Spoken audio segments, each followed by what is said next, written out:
Welcome, I'm Richard D. Hall and I'm here in Portugal, Praia de Luz. Now the reason why I've come here is because I'm making a series of documentaries about the Madeleine McCann case. Why am I making programs about that? Well, it's because I'm sick and tired of misleading media headlines about the incident. In these films, I will expose the hard facts about the incident and also what has happened since the incident. The documentaries clearly show the last place to get truthful information from is mainstream media, and I will also expose those who are controlling mainstream media.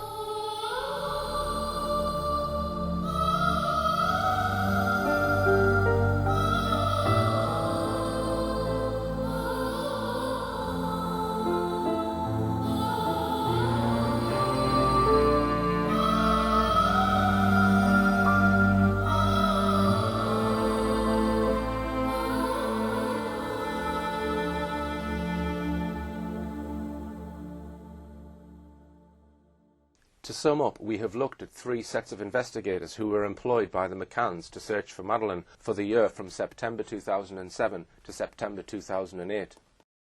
Gary Hagland's speciality was money laundering. Metodo 3 was a thoroughly disreputable detective agency who were frequently involved in or suspected of criminal activity. Halligan was an out-and-out fraudster and liar, another criminal.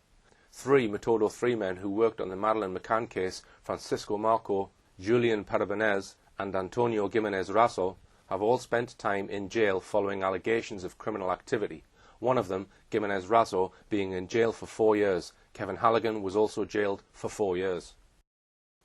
None of these agencies or individuals unearthed one single usable fact about who might have taken Madeleine or where she was. Between them, the McCanns probably paid them a total of well over £1.5 million, with absolutely no result. Where is the mainstream media's coverage of these extraordinary facts? Nowhere. This brings us back to the reason why Clarence Mitchell, the head of Tony Blair's media monitoring unit, was appointed to the job of being the head of PR for the McCanns. He once boasted to a Spanish magazine, L'Espresso, "I was the head of the 40-strong Central Office of Information Media Monitoring Unit. My job there was to control what comes out in the media."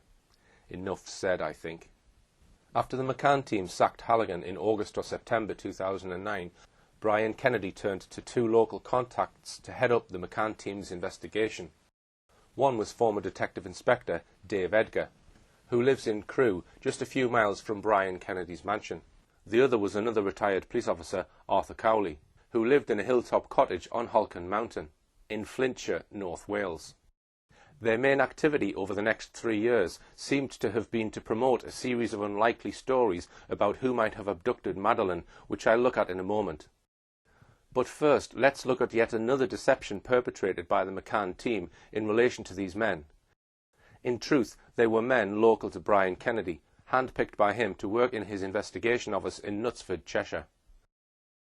But Kennedy and the McCann team tried to pass the two men off as heading up an already established and successful private investigation agency.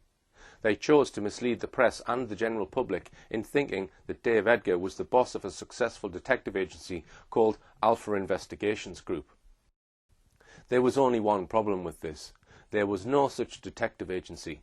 It was just two men chosen by Kennedy and working completely under his direction. It was not what it seemed. But the McCann team's strategy was brilliantly successful. The mainstream press simply lapped up the misinformation coming from the McCann team's PR men. In a moment I'll explain how this deception was perpetrated, but first let's look at the way mainstream press simply recycled the McCann team's deception over Alpha Investigations Group.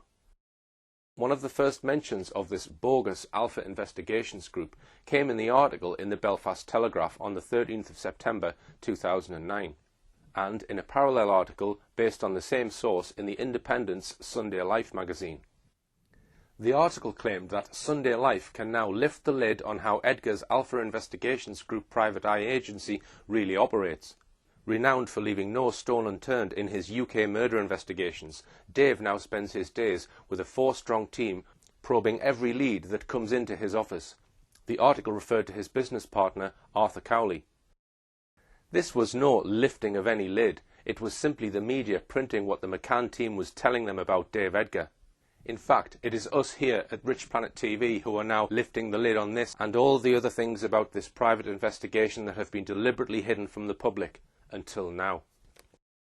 It was, however, back on the 14th of May 2009 that the Daily Mirror first mentioned the bogus Alpha Investigations Group.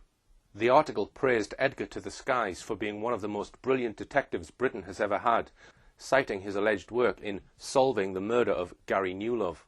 The Mirror then told us that Edgar found himself at the heart of several successful murder investigations in Cheshire, whatever that might mean. The Mirror then told its readers Mr. Edgar now runs the Alpha Investigations Group with business partner Arthur Cowley. In a Daily Star report a week later, the McCann team's PR spokesman Clarence Mitchell was quoted as saying that Mr. Edgar is following a potentially vital new lead. For operational purposes, I cannot say where Mr. Edgar and his team are exactly, but they are following up a very encouraging lead. Mr. Edgar believes Maddie could be hidden in peasant villages close to the Algarve resort of Praia de Luz, where she was snatched. Mitchell misleadingly referred to Edgar and his team. It was not Edgar's team, it was Brian Kennedy's. Then The Independent on the 23rd of May chipped in with a long article by Cathal Milmo. Once again, Edgar and Cowley were portrayed as amongst the most dedicated and brilliant detectives in the land. Milmo then claimed newly retired detectives and their uniformed counterparts are entering the nebulous and lucrative world of private investigation, such as those running the Alpha Investigation Group, the company headed by former detectives Dave Edgar, 52, and Arthur Cowley, 57, which has been employed since last year by the Find Madeline Fund. Pausing there, The Independent in this one sentence has claimed two key things. One, that there was a company called Alpha Investigations Group, and two, that the Find Madeline Fund was employing this company. Other media quickly followed suit. On the 26th of May, the thisischeshire.co.uk news website referred to Dave Edgar and Arthur Cowley, the duo who now run the Alpha Investigations Group. The previous day, the Daily Telegraph had claimed on the 25th of May, stating, "The search for Madeline is now being headed by two retired policemen, Dave Edgar, a former RUC and Cheshire police officer, and Arthur Cowley, previously of Merseyside Police, who run Alpha Investigations Group." One newspaper even referred to a claim that the McCanns have used the company since some time the previous year, i.e. 2008. These claims essentially portrayed Alpha Investigations Group as a long-established, successful private detective agency headed by Dave Edgar. None of it was true, as we shall now see. These are the facts. 1. There never was a company involving Messrs. Edgar and Cowley called Alpha Investigations Group. 2. A company with a similar name was, however, formed several weeks after all these stories appeared in the press. 3. It was called Alpheg, not Alpha Investigations Group, and was formed on the 16th of June 2009, nearly 5 weeks after Alpha Investigations Group received its first public mention in the Mirror. 4. Alpheg was formed as a one-man band company with Cowley as the sole director. 5. The base of Alpheg was not in Cheshire, as claimed in the mainstream media. It was Arthur Cowley's home in the Flintshire Hills. 6. In fact, Edgar and Cowley were operating from Kennedy's office in Knutsford. 7. Dave Edgar, who was portrayed in the mainstream press as the director of this allegedly successful company, in fact had nothing to do with it. He was neither the owner, nor even a director, nor even a shareholder. 8. Alpheg had no employees. 9. Alpheg has never had any presence on the internet. 10. Alpheg had no assets to speak of. 11. There was no evidence that Alpheg had ever traded. 12. Alpheg never had an office. Apart from Edgar and Cowley using Kennedy's Knutsford house, its registered address was Treetops, Pant y Goff, Halken, Flintshire, CH8 8DH. 13. The company was numbered 069-29397 and incorporated on the 10th of June 2009. 14. Its sole owner was Arthur John Cowley. There is no mention of Dave Edgar being involved with this company at all. We can also demonstrate that the McCann team were actually behind the creation of Cowley's Alpheg company. On the 12th of January 2009, a full 5 months before Cowley's company was registered at Companies House, the domain name alpheg.co.uk was registered by one Andrew Dickman. It turned out that he was a business partner of Brian Kennedy. the Manchester Evening News said on the 21st of May 2007 that a property business owned by shale sharks and Everest double glazing chain tycoon Brian Kennedy has secured a £60 million funding boost for expansion. Patrick Properties was established in 2002 by Mr. Kennedy and Managing Director Andrew Dickman. Maybe using his friend and business partner Andrew Dickman to register this domain name was meant to conceal the involvement of the McCann team and Brian Kennedy in setting up the bogus Alpheg company. Well, if so, it hasn't worked. As so, we have established that all the media stories about Alpha Investigations Group are untrue. Amazingly, Edgar himself admitted this by stating that he was not part of Alpha Investigations in what was a highly critical article about the Madeleine McCann private investigation published on the 15th of August 2009. This was a story about the McCann team searching for an Australian woman who looked like Victoria Beckham. It was one of the most ridiculous stories the McCann team ever produced, so let's have a quick look at it now. It was, for a start, a story or a lead to which the McCann team attached great importance. They even held a special news conference to promote it. It was so important that the McCann's chief reputation manager, Clarence Mitchell, chaired the press conference, with their lead investigator, Dave Edgar, present as well. They had maps and artist sketches at the ready. We might note, first of all, that this latest lead is said to have taken place in Barcelona, the HQ of the dodgy Spanish detective agency Metodo 3. The outline of this story ran as follows. A British businessman, said to be a banker, has been agonizing for 2 years about an encounter he had on the dockside of Barcelona, Spain, 3 nights after the disappearance of Madeleine McCann. Now, after 2 years of agonizing, he had come forward. Not to the police, but to the McCann team. He said that he had been drinking in Barcelona's bars for several hours that evening. Indeed, one newspaper described him as a stag night reveller. At 2 o'clock in the morning, a woman with an Australian accent had approached him. She asked him, "Have you got my new daughter?" He said no. She looked a bit like Victoria Beckham. It was suggested that Madeleine might have come on a boat from Portugal round the Mediterranean to Barcelona, and that the woman was arranging to meet a man on the Barcelona dockside so that she could take her as her new daughter on a yacht to Australia. And that was it. On this slender foundation, the McCann team organised a press conference at which dozens of journalists and cameramen turned up. Edgar claimed it was not only a lead, but a strong lead, and indeed this story prompted a worldwide alert and search for the woman in Australia. Let us now turn to the damning criticism in the Mail on Sunday of this little episode.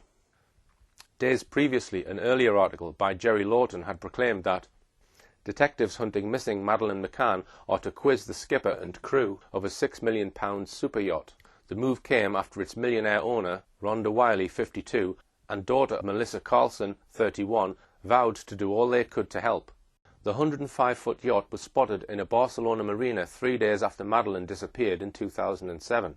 The vessel, flying an Australian flag, was moored close to where the Aussie Posh Spice lookalike approached a Brit stag night reveller and muttered, "Are you here to deliver my daughter?" But Tom Warden, Martin Delgado and Andrew Chapman in the Mail on Sunday took apart this so-called strong lead. They said private detectives leading the hunt for Madeleine McCann faced questions last night after a Mail on Sunday investigation revealed shortcomings in chasing a strong lead. Edgar's Detectives 1 failed to make even rudimentary inquiries before announcing a significant development in the worldwide search for the 6-year-old.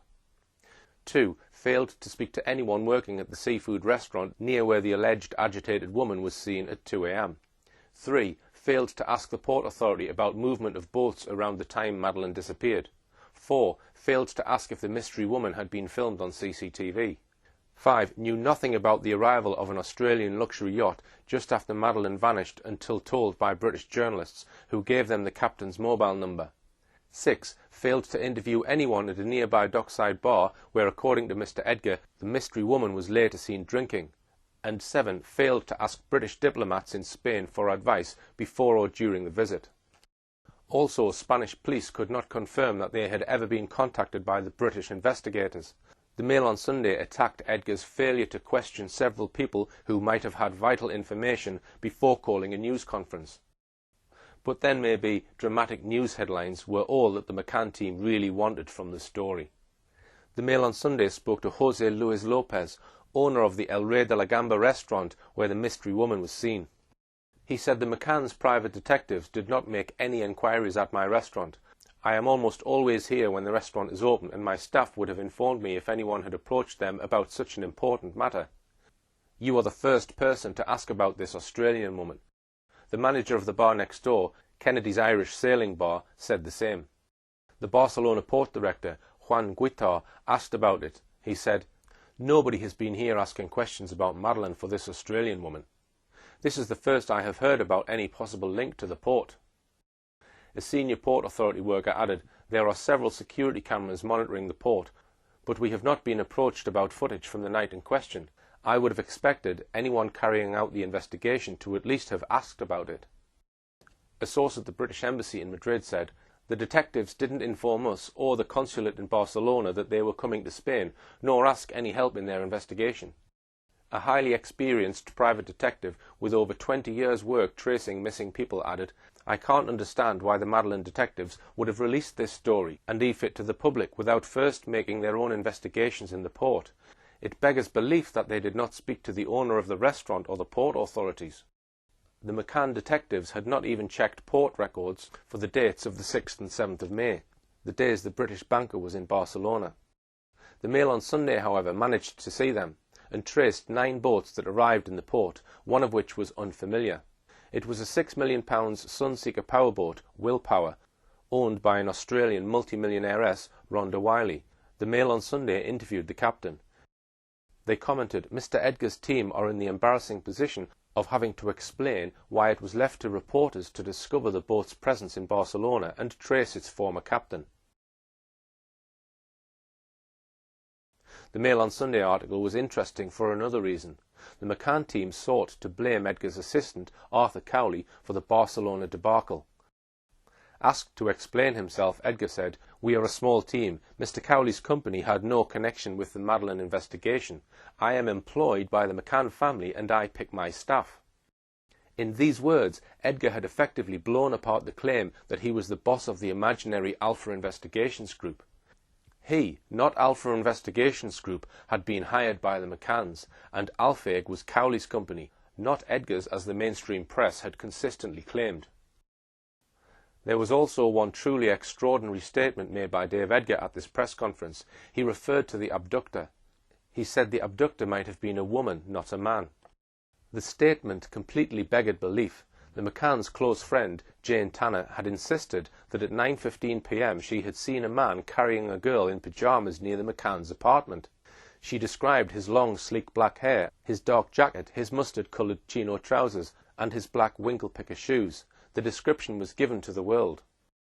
Only 5.5 months later, a ridiculous delay, did the McCann team publish this artist's sketch of the man said to have been seen by Jane Tanner. The sketch was circulated worldwide, being represented as the man who abducted Madeleine McCann. How then could Dave Edgar possibly say that Jane might have seen a woman, not a man? Clearly this led to people wondering if Jane Tanner's so-called sighting was a complete fabrication. Despite the fiasco of their attempt to pin the abduction of Madeleine on a young Australian woman who looked like Victoria Beckham, the McCann team, with the help of Dave Edgar, continued to work on a series of highly improbable stories about what really happened to Madeleine McCann.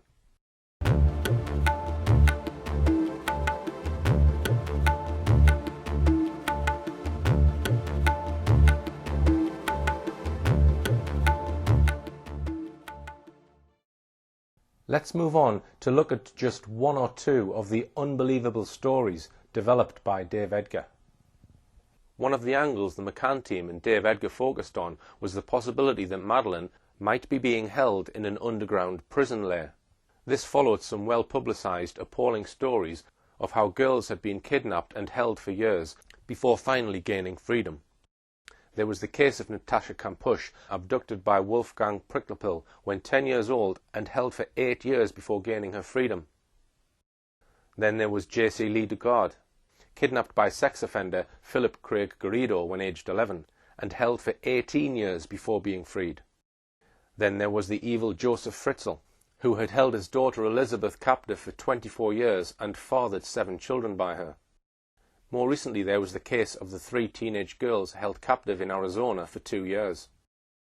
Although the circumstances of what happened to these girls was very different from what the McCanns say happened to Madeleine, this did not stop Dave Edgar strongly promoting what he said was his sincere conviction that Madeleine was being held in a prison lair in the so-called lawless hills that surrounded the village of Praia da Luz, the village where she was reported missing. Despite these repeated claims, the McCann team never devoted any of the millions of pounds donated by the generous British public to make a single inquiry in the area. One storyline developed by the McCann team was to try to suggest that Madeleine was abducted by a notorious British paedophile then living in Germany, Raymond Hewlett. He had, it is true, been staying in a campervan in Portugal, about 30 miles from Praia da Luz, at the time Madeleine disappeared, but at the time he was in his late 50s and looked nothing like the man said to have been seen by Jane Tanner, and there were other indications that he could not have carried out the abduction. Hewlett died in December 2009, but that did not stop another attempt in which the McCann team were clearly deeply involved to bring his name into the search for Madeleine. Other newspapers quickly recycled the story on their front pages. "I know who took Madeleine McCann. Deathbed letter from paedophile suspect makes abduction clue claim." A paedophile suspected of being involved in the disappearance of Madeleine McCann confessed to knowing what happened to the little girl on his deathbed, it has been claimed. Raymond Hewlett wrote to his estranged son denying he played a part in the 3-year-old's abduction, but claimed he knew she had been stolen to order by a gypsy gang. Cancer sufferer Hewlett, who has a record of raping and abducting children, had previously claimed to have seen the missing toddler twice before she vanished in 2007.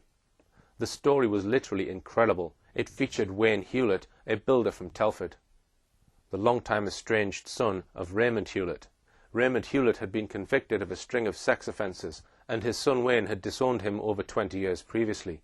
But the son solemnly told us in an exclusive Hewlett, whilst dying on his deathbed in a hospital in Aachen, Germany, had written his son a letter giving information about what really happened to Madeleine McCann. Hewlett told the son that a mystery man had brought this letter all the way from Germany. No one has yet volunteered who this so-called mystery man might be. The letter, so it is claimed, said the man years ago, Wayne's father, had been sitting around a gypsy campfire drinking with a gypsy gang leader. The letter gave the name of the gypsy gang leader and said that the gang leader had admitted to Hewlett that members of his gang had stolen Madeleine to order on behalf of a wealthy North African family who wanted a young white girl in their family. One would think that any responsible person would have immediately contacted their local police station and handed them the letter allegedly containing the name of this gypsy gang leader. Instead, Wayne said that he had become emotional about it and burnt it. Having burnt it, he later decided to tell the McCann team, or the Sun, about the story.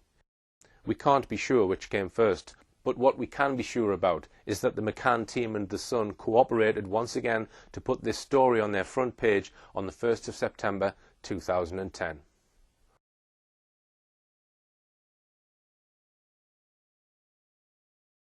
In this final section of our in-depth look at the Madeleine McCann case, we are going to look at a significant aspect of this case which simply cries out to be explored.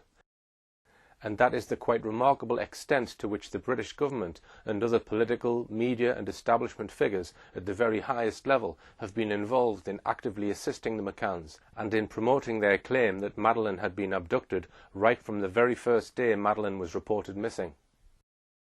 So let's begin right away by introducing all the top-level people who rushed out to Praia da Luz in the first week after Madeleine's parents first alerted the authorities that Madeleine was missing. In doing so, let us bear in mind that it was always possible that Madeleine might have wandered off, or that she could have been recovered from wherever she had been taken. One presumes that all those who rushed out to Praia da Luz were doing so in a bid somehow to find out what happened to Madeleine McCann and hopefully find her alive. But as we take a much closer look at who rushed to get involved, we begin to wonder quite what was the agenda of some of these people and groups. An obvious place to start is by looking at what consular help the McCanns received from the British ambassador in Portugal. At the time Madeleine McCann was reported missing, Tony Blair was the British Prime Minister. His Foreign Secretary was David Miliband. His Chancellor of the Exchequer was Gordon Brown.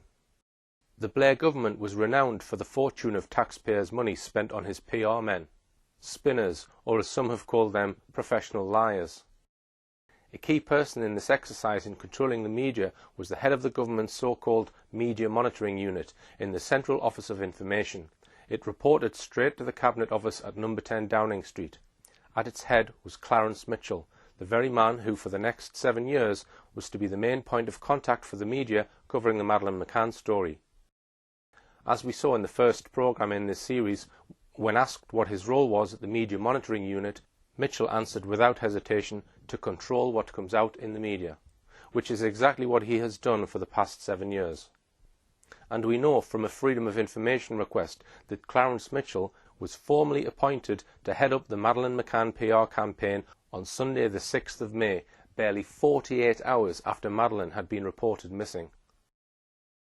What was it, we might well ask, which was so important about this story that the head of the government's main media unit needed to be sent out to Portugal full-time to cover this story?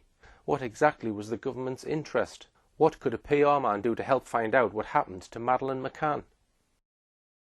Another leading civil servant sent out to pry to Luz was Sherry Dodd, a left-wing journalist who worked for the Daily Mirror before Tony Blair appointed her his Special Foreign Office Ambassador to the McCanns the very next day after Madeleine's disappearance. That now makes 2 very high-up civil servants dispatched to Portugal within 48 hours. It was described in some media as unprecedented. Dodd had been a long-serving senior spokeswoman for the government. The Foreign and Commonwealth Office announced that she was being deployed as the press officer responsible to act as media liaison officer for the McCann family. She flew out immediately to be at the McCann's side for press conferences and to attend police interviews. Her instructions, so far as the public were concerned, were to offer every possible consular assistance to the McCanns. But it seems clear that right from the start her instructions were to do a lot more than that. Because of an international British government letter leaked to a Belgian newspaper, Le Dernier Heure, this is what the Belgian newspaper informed its readers. 1. An unnamed diplomat warned the government in a letter of inconsistencies in the witness statements testimonies by Madeleine's parents and their friends about the night she was reported missing, adding people were not where they claimed to be. 2. After visiting the McCanns, the diplomat voiced concerns about the confused declarations as to the precise whereabouts of Kate and Gerry McCann and their friends in the final hours before Madeleine's disappearance. 3. The letter went on to comment on the McCanns' lack of cooperation with the Portuguese police. 4. The letter stated that a senior civil servant at the Foreign and Commonwealth Office had earlier suggested to consular staff that they exceed their authority and put pressure on the Portuguese authorities.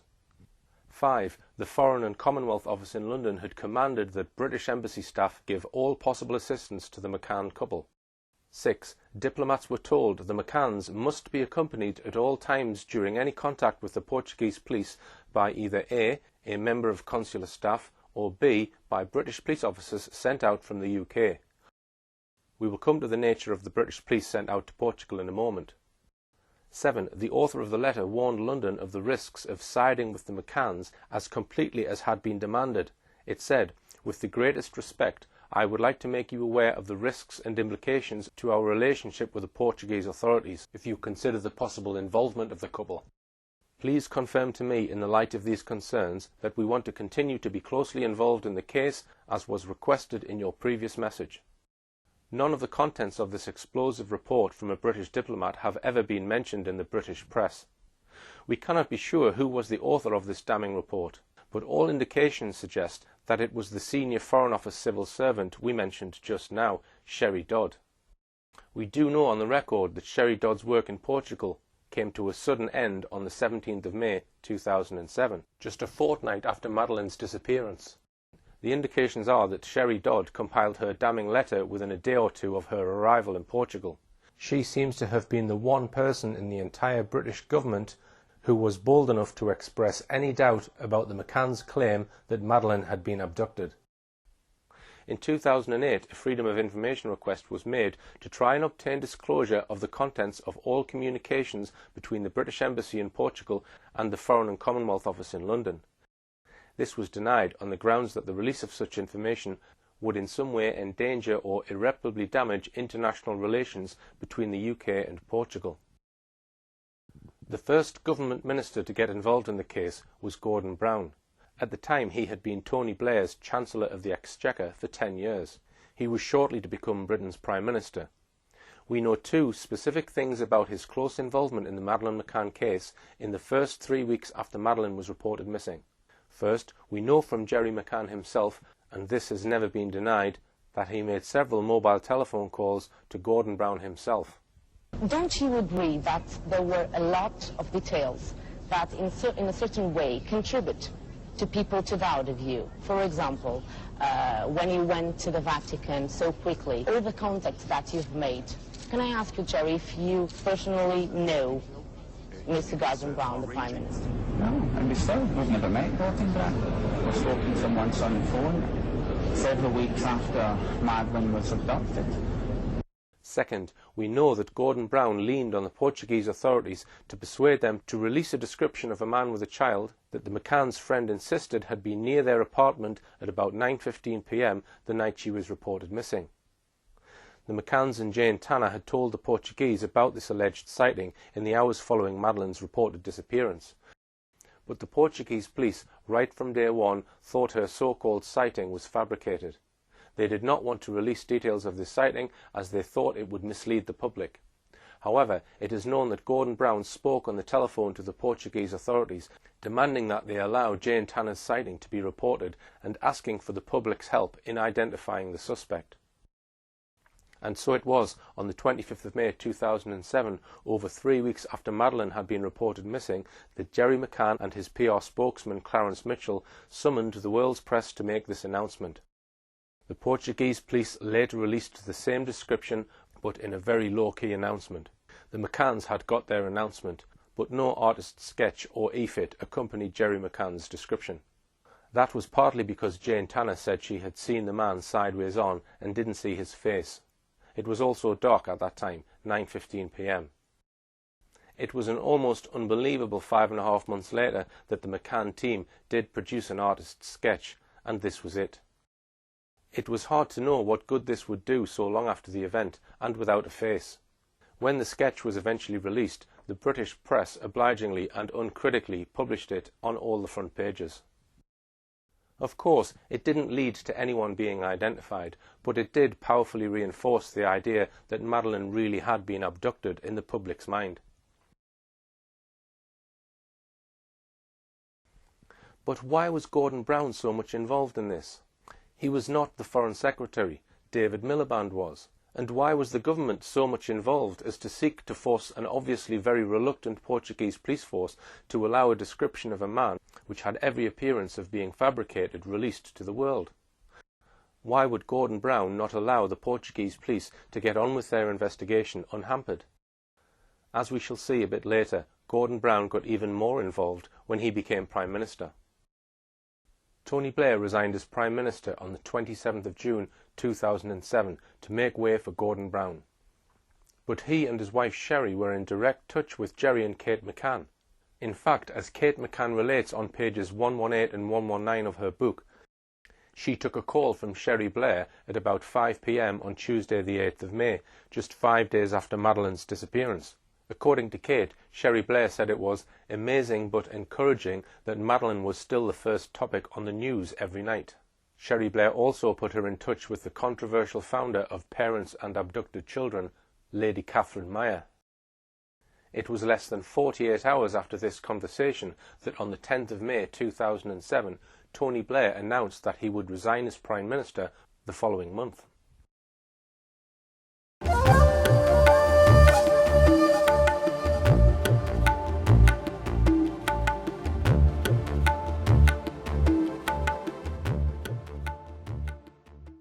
Let me now switch the focus to the holiday company used by the McCanns and their friends, Mark Warner. There was no obvious reason why Mark Warner should pull in some of the biggest guns available in the world of PR, but they certainly did. Mark Warner retained the controversial PR firm Bell Pottinger. Controversial, among other reasons, because they were hired at a fee of tens of millions of pounds to provide PR for the highly undemocratic Democratic Republic of Congo. Their support for this repressive regime recently brought protesters outside Bell Pottinger's Fleet Street offices, campaigning against Bell Pottinger's involvement in supporting the odious regime. Bell Pottinger is also paid tens of millions of pounds by other badly run African states. If Madeleine McCann had been abducted, it was not from a property owned by Mark Warner. Moreover, the McCanns had refused to employ evening childcare facilities laid on by Mark Warner at the Ocean Club premises where they were staying. They used neither the evening creche nor the baby listening service. Alex Woolfall, the head of crisis management at Bell Pottinger, one of the most senior men there, was dispatched immediately, arriving the following day on the 4th of May. Yet, as we've been pointing out, as far as anyone knew at that stage, Madeleine could have been found any day. How exactly the presence of the head of crisis management at Bell Pottinger could help in the police search for Madeleine is not clear at all. One of the strangest things about this involvement is that no sooner had he arrived in Praia da Luz than he got hold of the McCann's cameras and began an immediate search for what was on them. He did so together with the McCann's relative from Skipton, Michael Wright. Quite why he did that is uncertain. One of the leading mysteries in the case is why the so-called last photo produced by the McCanns, allegedly taken at precisely 2:29 p.m. on the day Madeleine was reported missing, was not produced until a full 3 weeks later. Why, if it was on the camera on the 3rd of May, was it not released for 3 weeks? Why, in fact, did the head of crisis management at the powerful media relations firm of Bell Pottinger need to look at the McCann's camera at all? In her book, Madeleine, Kate McCann gives an interesting, if selective, account of the events leading to Gerry McCann's emotional statement to the media at 10 p.m. on the day after Madeleine's reported disappearance. What is interesting is the sheer volume of important people milling around the McCanns by 5 p.m. on the 4th of May, just 19 hours after the McCanns had first reported her missing, and just 8 to 9 hours after the first news reports went out on Sky News, the BBC and ITV. Helpfully, she lists some of them. Alex Woodfall, head of crisis management, Bell Pottinger public relations firm. Top staff from Mark Warner in Portugal, John Hill, Ocean Club manager, Emma Knights and Craig Mayhew. The British ambassador to Portugal, John Buck. British Embassy press officer, Andy Bowes. The British consul for Lisbon, Liz Dow. The local British consul, Bill Henderson, with a colleague, Angela Morado. Alan Pike, a trauma psychologist from the Centre of Crisis Psychology in Skipton, North Yorkshire. Some of the McCann's relatives had already arrived, Kate's mother and father and her aunt Nora, who had cancelled a flight back to Canada where she lived so as to be able to fly out to Portugal. So far as support from the British Embassy was concerned, the support and level of backup in respect of a child who had been reported missing just a few hours ago was totally unprecedented. Why did so many of them need to be there?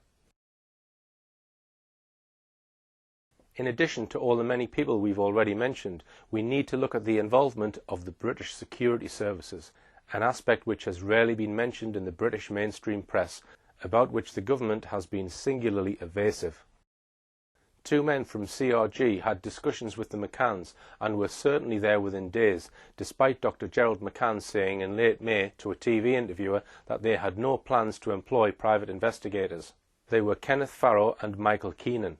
Mr. Farrow is the ex-head of the Economic Crime Unit in the City of London Police, and Mr. Keenan an ex-superintendent in the Metropolitan Police with specialist fraud and investigative experience. The McCanns were asked if, now that they had already netted £300,000 in their No Stone Unturned fund, they would use any of that money for private investigators. Gerry McCann responded, "The advice we have received is that private investigators will not help at the moment." Despite this clear claim, a private investigation agency known as Control Risks Group announced in September that they had been helping the McCanns since May and were in regular contact with them throughout.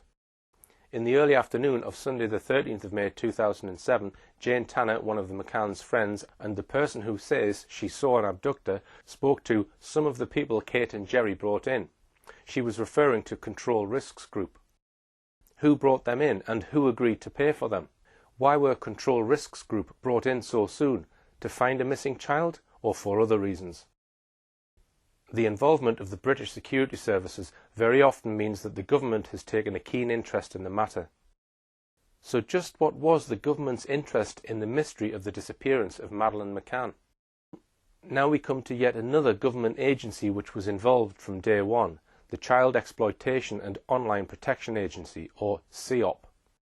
This was an agency dedicated to the protection of children, especially from child sexual abuse, online grooming and child trafficking. It was absorbed into the National Crime Agency by the coalition government 2 years ago and no longer exists in a separate entity. At the time of Madeleine's disappearance, its head was the controversial figure of Jim Gamble. I say controversial because Gamble will forever be associated with Operation O, the investigation into those allegedly accessing images of child sexual abuse on a website. You could only access this website by paying by credit card online. A lot of UK users of this United States website was passed to the British authorities and handed to Jim Gamble and his team to investigate. Let's just go to Wikipedia and see what they have to say about Operation O and about its head, Jim Gamble. It was the United Kingdom's biggest ever computer crime investigation, leading to 7,250 suspects identified, 4,283 homes searched, 3,744 arrests, 1,848 people charged, 1,451 convictions, 493 people cautioned, and 140 children removed from suspected dangerous situations, and an estimated 33 suicides. Operation O identified and prosecuted some sex offenders, but the validity of the police procedures was later questioned, as errors in the investigations resulted in large numbers of false arrests. Its chief executive, Jim Gamble, was accused of using vague terms which do not have a recognised meaning within either child protection or law enforcement when they defended the operation. This accusation came from an article by Charles Arthur in The Guardian. Coincidentally, it was published on the 17th of May, just a fortnight after Madeleine's reported disappearance.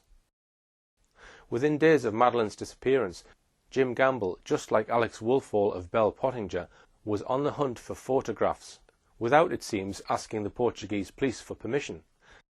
Gamble begged the British public who had been on holiday the week the McCanns were there to send their holiday snaps. Quite why he thought this would help the Portuguese investigation is unclear. Indeed, we don't know if he ever sent these photographs to the Portuguese police. But CEOP had another controversial role in the initial stages of this investigation. The coordinator of the Portuguese investigation was Dr. Gonçalo Amaral. He wrote a book on the case and he was controversially removed from the investigation.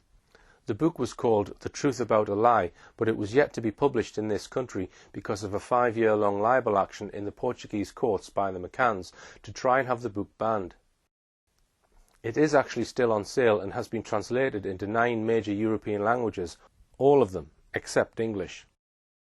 In his book, Dr. Amaral mentions how members of the British security services, including staff from CEOP, helped to build a profile of the likely abductor. These men, whose names we don't know, soon put the name of Robert Murat into the frame. We could do a full programme on Robert Murat's involvement in this drama, and perhaps we will. He had joint Portuguese-British citizenship and was fluent in both languages. He had in fact been a police translator for Norfolk Police. He spent part of the year in England, part of it in Portugal, where he had a German girlfriend. For mysterious reasons, he suddenly booked a flight to Portugal at midnight on the 30th of April 2007 and was at Faro Airport in the early hours of the morning. Early on the 4th of May, as news was breaking worldwide of Madeleine's disappearance, Murat volunteered to translate all the interviews the Portuguese police were doing of the McCanns, their friends and other witnesses. During these interviews he acted so suspiciously and inappropriately, trying to sneak a look at confidential police documents on the case, for example, that a police inspector sent an urgent report on his behaviour to Dr. Amaral. Gossip about him was fed into the British mainstream media and lurid headlines about him started to appear. His arrest was partly triggered by the work the CEOP staff were doing. Dr. Amaral in his book mentions that the staff from CEOP compiled a profile of the alleged abductor, compared that profile with Robert Murat and convinced Dr. Amaral that Murat fitted their profile 90%. There is a big question mark about whether that was a genuine assessment or whether it could have been part of a calculated ruse to get Robert Murat made a suspect, as indeed he was on the 15th of May. Authorization for CEOP to become involved at all must have needed authorization at the very highest level. Just who gave the order for the men from CEOP to be sent to Portugal? Before we leave the subject of Robert Murat altogether, here are a number of things for you to ponder about him. Murat was pulled in for questioning on the 15th of May by police. In interview, he was asked to give an account of his movements from his arrival in Portugal on the 1st of May to the 4th of May, when he volunteered to translate for the police. During this interview, Murat told the police 17 blatant lies about his movements during those 4 days. Here is a list of them. How was he caught out? Because several weeks later, the Portuguese police had analysed pings from his mobile phone to local mobile phone masts. These proved that he was not where he said he was during those 4 days. When these were put to him in a second interview on the 10th of July, he asked for a break in the interview. After the break, he came back and told an entirely different story. He told the police that on the 15th of May, he had been too tired to tell the truth. One of those 17 lies was not to admit that he was in fact at the Palmeiras Golf Club near Lagos on the afternoon of the 3rd of May, about 7 hours before Madeleine was reported missing. Now, I've just pulled up at the Palmeiras Golf Club, which is a few miles east of Lagos, maybe 7 or 8 miles east of Praia da Luz. The significance of this increases when we consider 2 other points. First, the mobile phone records of both Robert Murat and Gerry McCann show a most remarkable coincidence. At about 3 p.m. on Wednesday the 2nd of May, both men suddenly switched off their mobile phones within 6 minutes of each other. Their mobiles then each remained switched off for a further 32 hours, until both men switched on their phones again at around 11 p.m. in the evening on the 3rd of May, an hour after Madeleine was reported missing. Again, they did so within 6 minutes of each other. That raises the question of whether the 2 men were already known to each other. Now, it is alleged that Gerry McCann met with Robert Murat at this golf club sometime before Madeleine went missing. So I'm just going to go in, take some footage of the outside and of the inside. Second, on this clip we see Gerry McCann, the day Robert Murat was made a suspect, asked a simple question. Do you already know Robert Murat? But did you know Robert Murat? I'm not going to comment on that. He doesn't answer the question. He could easily have said no if the answer was no. What does his body language suggest? In addition, he looks evasive. The question clearly troubles him. He looks away from the interviewer and hurriedly terminates the interview. If we knew more about the nature of any relationship between Gerry McCann and Robert Murat, we would surely be able to understand a whole lot more about what really happened to Madeleine McCann.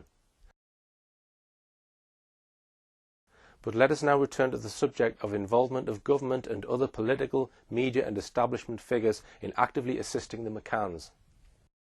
Let's look next at the involvement from the outset of Leicestershire Police. It is far from obvious why the police force in the parents' home county in England should get involved immediately in searching for their missing child in a foreign country, yet this is precisely what happened in this case. Superintendent Bob Small and at least 2 other officers from Leicestershire Constabulary were dispatched immediately to Praia da Luz. Bob Small was to play a highly crucial role in the decision by the Portuguese police to pull in Robert Murat for questioning. He was directly involved in the events leading up to the controversial event. It was on Sunday the 13th of May, 10 days after Madeleine's reported disappearance, that Jane Tanner was asked to take part in an identity parade to see if she could identify the person she had seen carrying a child on the evening of the 3rd of May. Significantly, before taking part in this exercise, she spoke to Superintendent Bob Small. Jane Tanner was asked by the police to sit in an unmarked police van with a 2-way mirror. She could see out of the window perfectly, while those on the outside could not see what was within. It was arranged for a number of people to walk past the van, including Robert Murat, who now was at least a potential suspect. As Robert Murat walked past the unmarked police van, Jane Tanner became adamant to the police that he was the very man she'd seen walking near the McCann's apartment 10 days ago. Within 48 hours of Murat being made a suspect, 3 of the McCann's Tapas 7 friends visited the Portuguese police, saying they were sure they had seen him hanging around the Ocean Club around 11 p.m. on the day Madeleine was reported missing. Thus, 4 of the group were pointing the finger at Robert Murat. Why did they do this? Were they telling the truth? We can answer that in part by pointing out by the end of the year, all 4 of them were once again singing from the same hymn sheet. But this time each one of them said that they had made a mistake and it wasn't Murat they'd seen. But these deep mysteries about Robert Murat will have to wait for another programme. So let's now look at another couple of people sent out on day 1 to help find Madeleine, or perhaps for some other purpose. They were Alan Pike and Martin Alderton, from a shadowy group called the Centre of Crisis Psychology, CCP. As their name suggests, their claimed speciality was to offer counselling to people in trauma following some kind of disaster. These two counsellors were apparently brought in and paid for by Mark Warner, the company who arranged the holiday for the McCanns and their friends. A Yorkshire newspaper, the Craven Herald, reported on Monday the 14th of May as follows.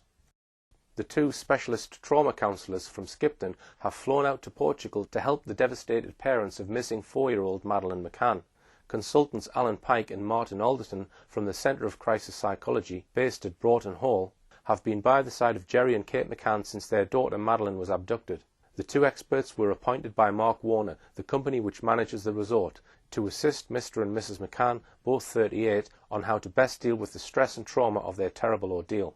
Mr. Pike, who was leading the team, flew over to the resort with Mark Warner Managing Director David Hopkins the day after Madeleine disappeared. Once again, the sheer speed which these people rushed out to Praia da Luz has to be questioned. The first news that Madeleine was missing came out at breakfast time on Friday the 4th of May.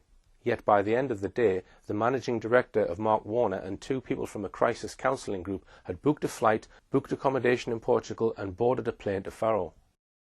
It turned out that CCP had a very close relationship with the government, having been used by the government in a number of major disasters across the country. A Mark Warner spokesman said that CCP came highly recommended by industry partners and have been known to us for some time. Their experience in dealing with a variety of incidents is second to none. The Craven Herald said that Alan Pike has been involved in consulting with companies following road traffic accidents, personal attacks, terrorist bombings, shootings, robberies, drowning and staff bereavement. It was an impressive list. Amongst others to have used CCP was entrepreneur Richard Branson. Before the month of May was out, even the Pope was roped in to support the McCanns. This was on Wednesday the 30th of May, less than 4 weeks after Madeleine had been reported missing. The Pope blessed a photograph of Madeleine. There was worldwide coverage of this event. Such a high-profile event had clearly been planned well in advance, and it had been achieved by the work of the government-appointed media relations officer for the McCanns, Clarence Mitchell. He didn't actually fly out to Praia da Luz until the 22nd of May, 8 days before the McCanns' visit to the Pope. But we can be sure that he will have arranged this event well before then. Indeed, Mitchell openly boasted in a TV interview that it was he who had arranged the McCanns to visit the Pope, simply by asking the then Roman Catholic Archbishop of Westminster, Cormac Murphy O'Connor. Clearly, as the head of the government's media machine, Clarence Mitchell would have contacts with the most powerful people in the land, and without doubt, Cormac Murphy O'Connor was certainly one of those. The Pope's support for the McCanns extended to prominently publishing on the Vatican website the McCanns' appeal for people to look for Madeleine. However, the Vatican has one of the best intelligence networks in the world, and just 48 hours before the McCanns were pulled in for questioning, the Pope deleted the page from his website. No doubt a Portuguese Catholic had tipped off the Vatican that the McCanns were about to be made suspects. In her book, Kate McCann praised Alan Pike to the skies. The effect our conversation with Alan had on us was truly amazing. To say it helped would be a gross understatement. Alan was and remains a saviour. Another shadowy organisation was ready to help the McCanns from day one, the International Family Law Group. This is how Kate McCann describes how they became involved. We received help from a paralegal based in Leicestershire, via a colleague of Gerry's.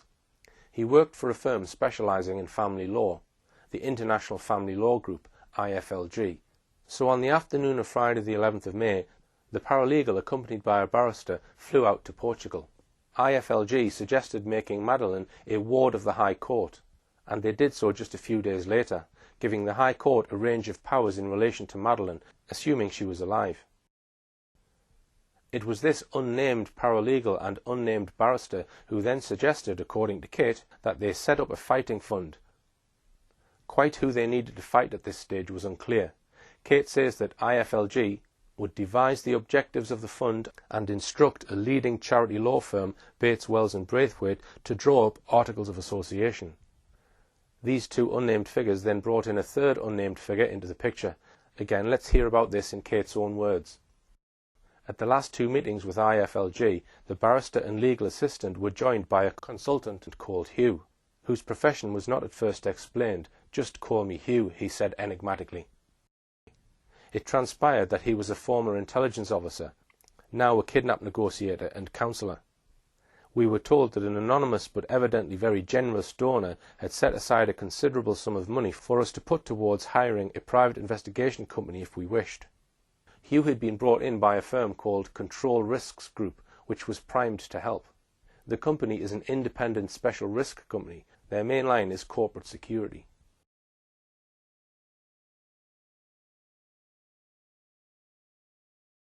The involvement of government and their agents is unprecedented in this case. But I'm going to go back and consider this alleged abductor. We have the evidence of Gerry and Kate McCann. Gerry says he saw Madeleine alive when he did his check on the children at around 9:05 to 9:10 p.m. that evening. Then, so it is claimed, Kate McCann discovered Madeleine missing from her bed when she did her check at around 10 p.m. She maintained many times that she knew instantly that Madeleine had been abducted. We know that the McCanns' friends, the so-called Tapas 7, generally back up the McCanns' story of an abductor. But apart from them, what actual independent or forensic evidence do we have of an abductor? Is there any forensic evidence? Footprints, fingerprints, hairs, clothing fibres, DNA, anything in fact? Absolutely none. The only fingerprint found on the window was actually that of Kate McCann, suggesting that she was the last person to handle the window, sometime shortly before the police were called. So did anyone hear this mystery abductor, maybe lifting shutters, entering or fleeing the building, the noise of a child, anything at all in fact? Again, absolutely nothing. Did anyone see someone who could have been an abductor? Yes is the answer to that one. 2 sightings of a man carrying a child were reported. One was by the McCanns' close friend, Jane Tanner, who says she saw a man carrying a child close to the McCanns' apartment at around 9:15 p.m. that evening. The other one was a claim by members of an Irish family that they saw a man carrying a child in a different part of the village at about 10 p.m. There are serious question marks over both of these alleged sightings. Firstly, it is possible that Jane Tanner fabricated her sighting in order to help her friends, the McCanns. There is also some doubt over the Smith sighting. This is because they did not report it until a full 12 days after Madeleine had been reported missing. This 12-day period might be significant when one considers that Martin Smith, who reported the sighting, was friends with Robert Murat. The sighting was reported shortly after Robert Murat was arrested, 12 days after the disappearance. We could add a lot more detail on these 2 sightings and why there are serious question marks over them. But we'll leave that for another show. There are many more aspects to this case that we haven't covered, but hopefully we've given you a broad understanding of the facts behind this case. Many of you will be wanting a clear answer as to what most likely happened to Madeleine McCann. Unfortunately, we can't give you this. In this final part of my films on the Madeleine McCann case, we've seen the heavy hand of government involvement right from day one. We've examined the involvement of the security services and of shadowy agencies like Control Risks Group and the Centre for Crisis Psychology with their obvious close contacts with the government. When we looked at Gary Hagland, we saw how he contacted one of his old friends in MI6. It's also become clear to me how far MI5 have been involved in this case, though this has never been adequately covered in the mainstream press. The original investigator in the case, Gonçalo Amaral, spoke in his book of the active involvement of MI5 in meetings in Portugal during the first few days of his investigation. We mentioned the vital evidence of police sniffer dog handler Martin Grime. He told Gonçalo Amaral that on his way back to England he was intercepted by a member of MI5 at Faro Airport. Most likely the MI5 officer wanted Grime to brief him about what he and his dogs had detected in Praia de Luz. We looked at the employment of Kevin Halligan and Oakley International. Halligan employed the services of 2 men, Henry Exton and Tim Craig Harvey.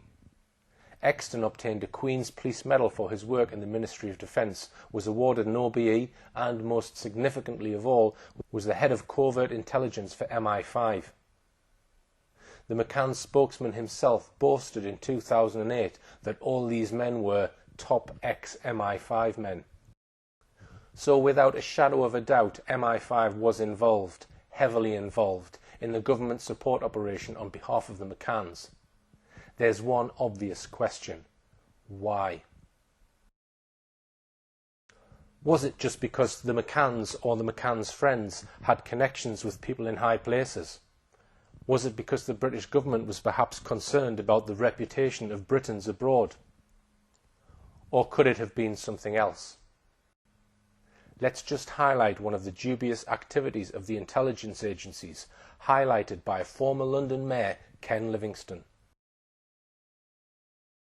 I was raising in Parliament up against Mrs Thatcher the Kincora Boys Home, where boys were being abused, and MI5 was filming it because they were hoping to be able to blackmail senior politicians in Northern Ireland.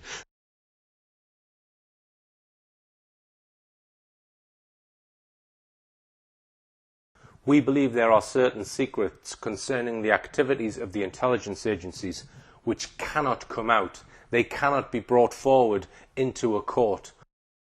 Is it the case that if the real truth were to come out in a trial, the state would have to fall?